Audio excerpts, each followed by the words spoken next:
Okay, so I want to talk about friendship with God.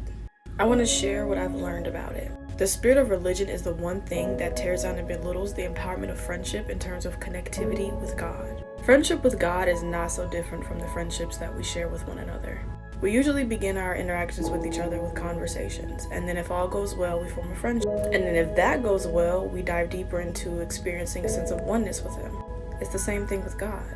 Each of us experiences our own conversations with God differently, though, in our own ways and even at different times. It could be a conversation in our head, on paper, or even with God's responses taking a little bit more time reaching us, in the form of the next song we hear, the next movie we watch, or even something as simple as the next interaction you may have with a friend or even a random person on the street.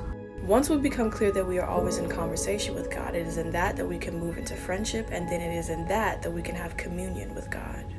Friendship with God is not as complicated as people make it seem. People love to throw at you the do's and the don'ts, making it seem like it's nearly impossible to be in some sense of communion with God. Or they make you feel like you have to be perfect to experience a sense of connectivity with Him, which is false.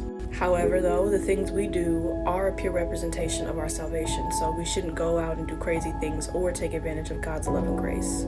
But it is through the sacrifice of Jesus that we are no longer condemned, but we are saved, sanctified, recognized, and loved in God's eyes at all times. We just don't choose to experience it more than we know or choose to experience our oneness with each other. Think about it like this. Whenever we write lyrically, or smile lovingly, or write poetically, or sing a song, or dance a dance, God shows up because it is in those things that we find happiness. Therefore, He is with us the most in that present moment. When we do these things, we become more aware of His presence.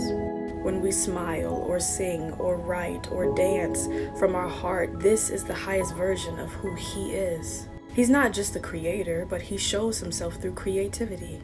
It is also in these qualities that He chooses to bless us.